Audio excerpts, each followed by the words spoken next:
Apakah sudah terlihat? Ya, sudah. Ya, Assalamualaikum warahmatullahi wabarakatuh. Sama.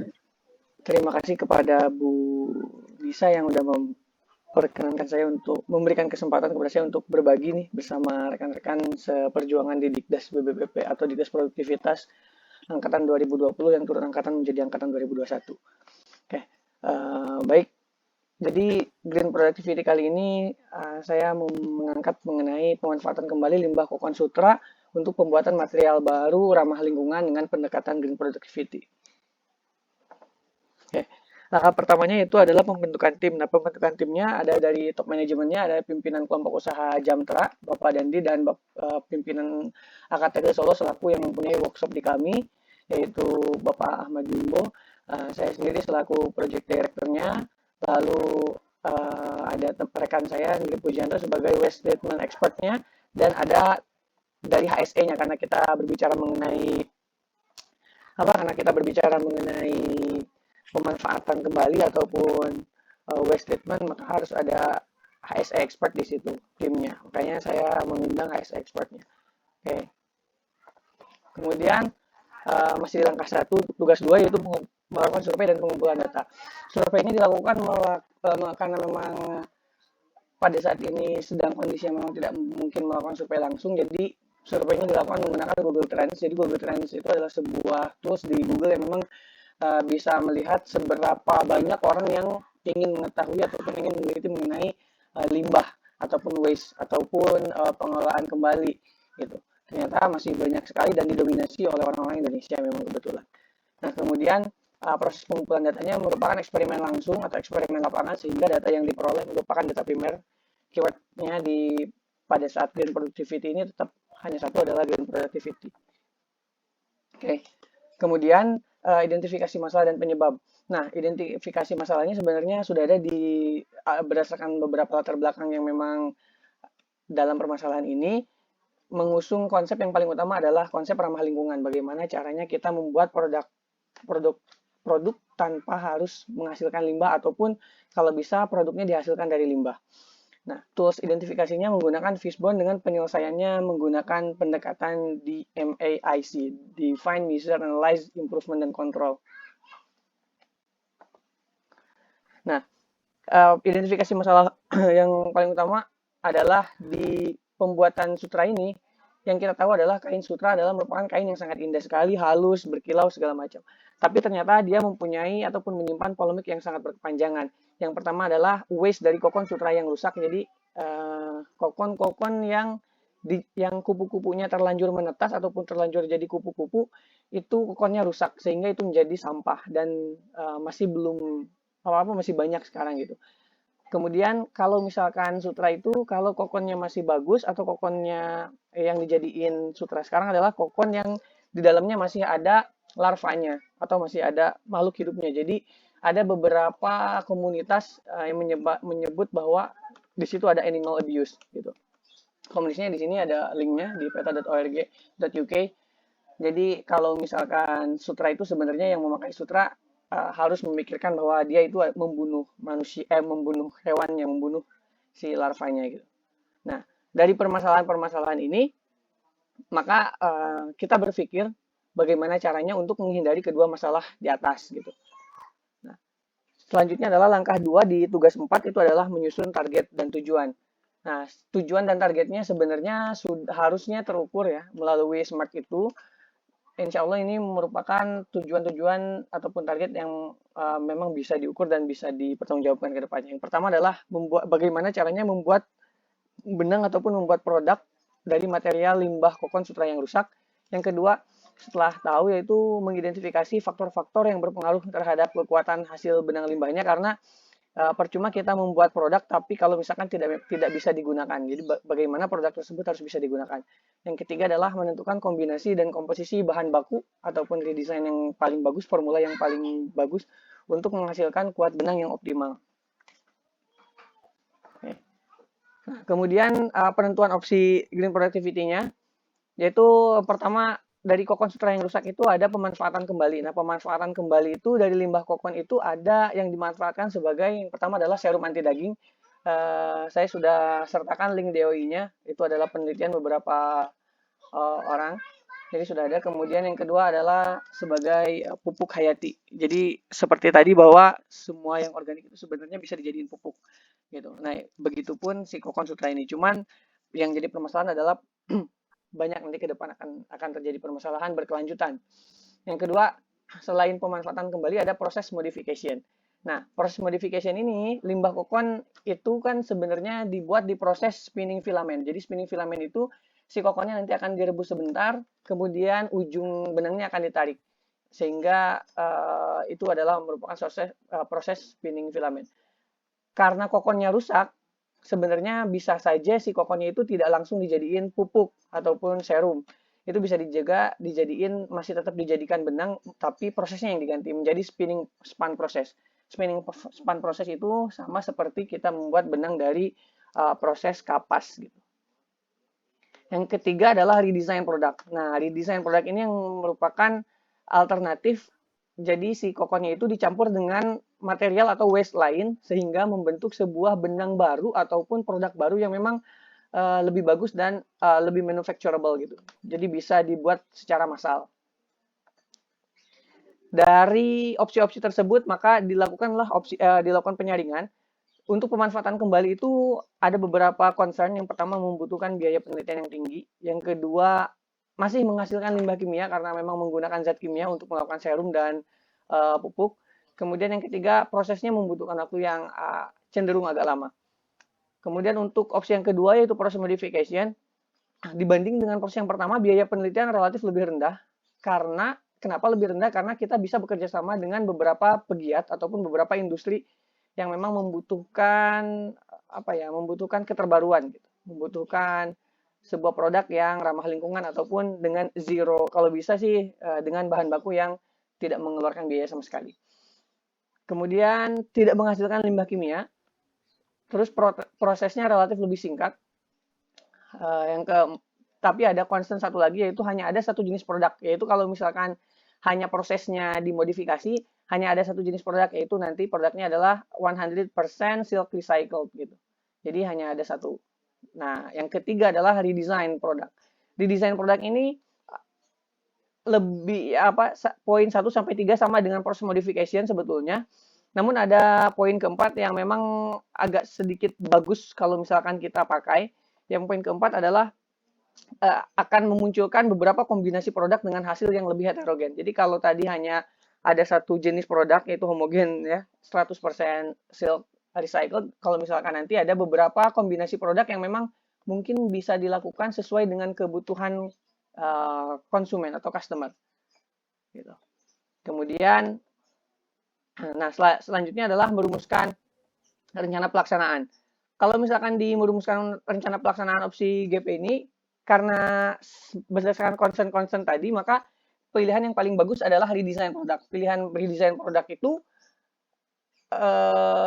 ada beberapa opsi pelaksanaannya. Yang pertama adalah nanti setelah ditentukan redesign produk merupakan langkah yang akan kita ambil. Yang pertama akan ada pemaparan tugas dan tanggung jawab dari kepala proyek kepada tim yang ada di lapangan. Nah, penentuan waktu pelaksanaan kegiatannya itu ada di bulan Maret sampai 2 Maret sampai 13 Juni, kurang lebih sekitar 1 bulan setengah, yang bertempat di workshop pemintalan kita. Yang selanjutnya menentukan penentuan optional variabel untuk redesign produk. Karena kita akan redesign produk, maka harus ada beberapa variabel yang terukur yang agar produknya menjadi lebih bagus. Kemudian penentuan kendali kualitas standarnya untuk mendapatkan formula desain terbaik. Yang selanjutnya adalah menggunakan pendekatan DMAIC untuk mendapatkan formula desain juga. Yang terakhir adalah melakukan tahapan eksperimen pembuatan produk. Setelah dilakukan perencanaan, lalu dilakukan tahapan eksperimen. Nah, penerapan pilihan ini sudah ramah lingkungan atau sudah sesuai dengan konsep green productivity, yaitu tidak menambah waste atau tidak menambah pemborosan, kalau bisa mengurangi overhead gitu, seperti itu. Nah, yang pertama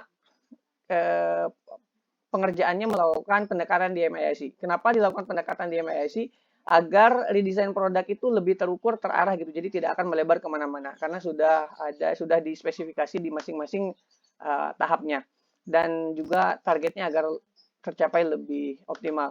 Nah, eksperimennya sudah mengusung konsep green productivity karena eksperimen dilakukan atas kerjasama, jadi bekerja sama dengan pengelola workshop ataupun dengan industri-industri yang memang membutuhkan keterbaruan seperti tadi.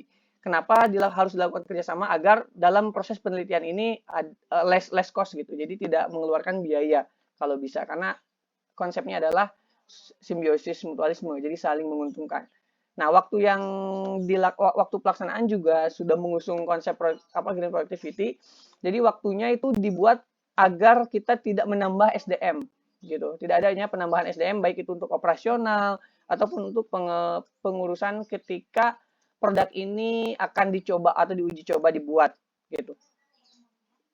Kita menyesuaikan jadwal yang ada di workshop tersebut, kapan jadwal dipakai maka kita menggunakan jadwal tersebut agar SDM-nya menggunakan SDM yang sudah ada saja. Nah, kemudian langkah 4 di tugas ke-9 adalah pelatihan. Jadi sebelum kita melaksanakan uji coba harus ada pelatihannya dulu di bagian ini. Nah, pelatihan yang memang dibuat itu akan nanti adalah pelatihan berbasis pemintalan. Sebenarnya sudah ada SKKN pemintalan yang terbaru, tapi saya belum memasukkan karena tadi waktunya juga Bu belum nyari-nyari. Oke, kemudian pelatihannya dilaksanakan sebelum proses eksperimen dengan memanfaatkan pemateri para expert tekstil yang memang terbaik di bidangnya. Pelatihan kalau tidak salah sesuai dengan LSPP 1 itu ada yang 7 hari, ada yang 13 hari. Nah, kalau misalkan kita ambil yang skema yang paling rendah di spinning itu misalkan 7 hari dengan 2 hari uji kompetensi. Gitu. Selanjutnya setelah pelatihan nanti akan pelatihan itu dihadiri oleh 5 orang tenaga lapangan dengan tingkat kelulusannya 100%. Nah, diharapkan ataupun memang yang sudah terjadi adalah biasanya yang di training di LSP itu udah langsung lulus dan langsung bisa langsung bisa ditempatkan atau langsung bisa diberdayakan, dipekerjakan seperti itu. Nah, di monitoring dan evaluasi ini saya memasukkan tahapan di MAIC-nya gitu, di Define, Measure, Analyze, Improve, dan Control. Jadi berdasarkan eksperimen yang dilakukan di tahap Define itu kita menentukan apa aja yang memang menjadi permasalahan.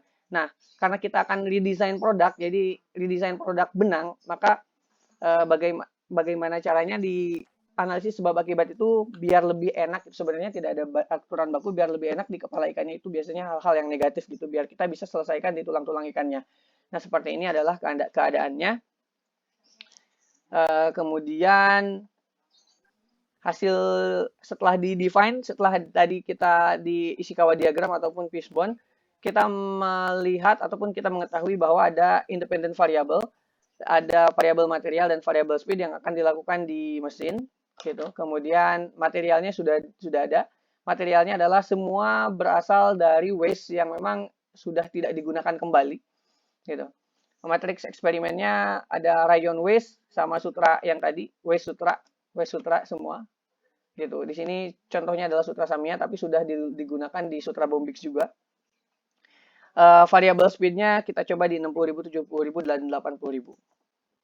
Nah, kemudian di tahap measure, di tahap pengukuran setelah dicoba di beberapa opsi yang sebelumnya, bahwa ada di sini ada kendali kualitasnya, ada 2. Yang pertama adalah tenacity, yang kedua adalah elongation.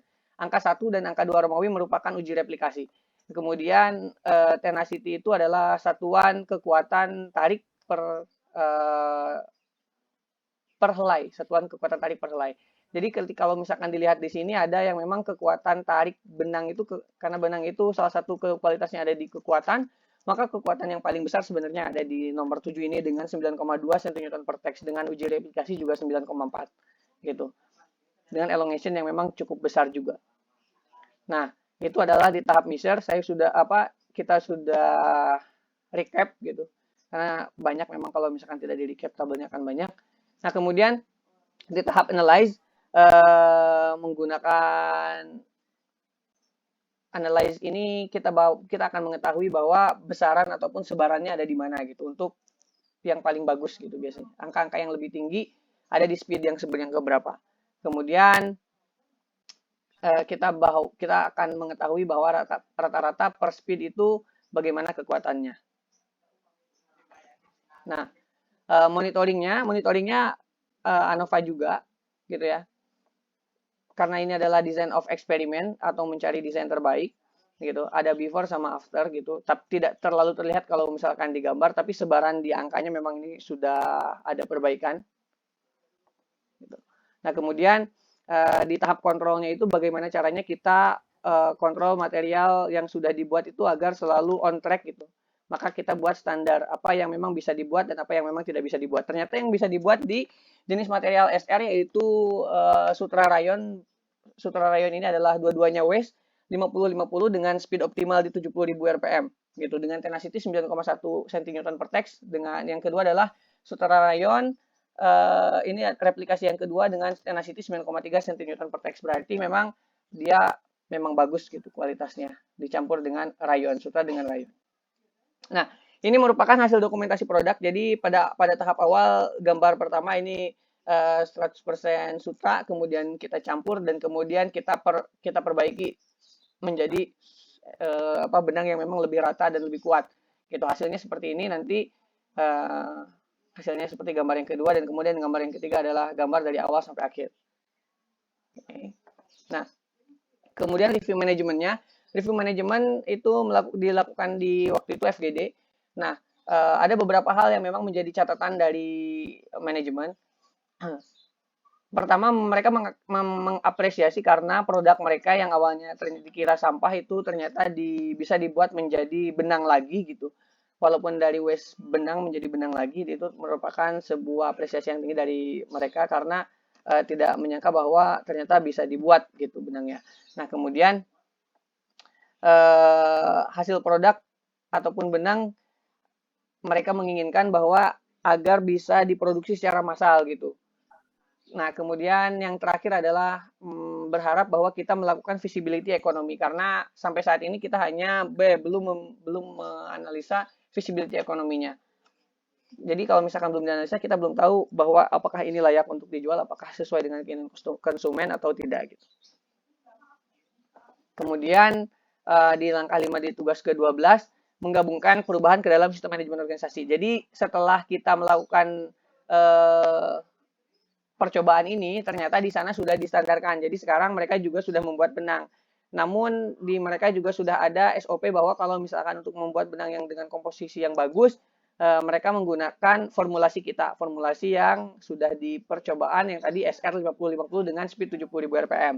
Kemudian formula optimalnya juga mereka sudah menggunakan standarnya, standar dari kita. Jadi standar yang kita buat yang paling tinggi kekuatannya dijadiin standar kualitas oleh mereka. Gitu. Jadi sudah diimplementasikan di kelompok usaha mereka. Nah, kemudian di sini ada identifikasi area bermasalah yang baru atau tambahan untuk perbaikan berkelanjutan atau continuous improvement. Seperti tadi yang dibilang bahwa yang pertama, yang paling penting adalah belum adanya visibility ekonomi. Jadi belum dibuatnya analisa mengenai HPP. Jadi harga pokok penjualannya berapa, overheadnya berapa, jadi belum ada. Nah, terus yang kedua adalah belum adanya juga riset pasar untuk menentukan keinginan lanjutan dari customer. Jadi sebenarnya setelah kita mendapatkan material dengan istilahnya dengan bahan baku yang Rp0 gitu, apakah memang mereka membutuhkan atau tidak? Gitu. Apakah rakyat membutuhkan atau tidak? Kemudian yang kedua adalah ketersediaan teknologi dan sumber daya.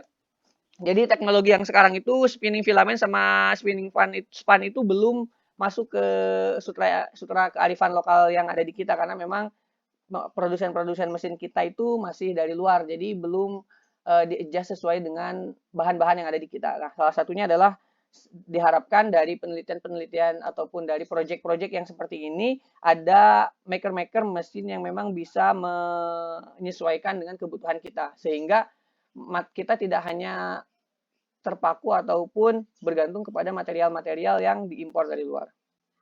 Kemudian regulasi.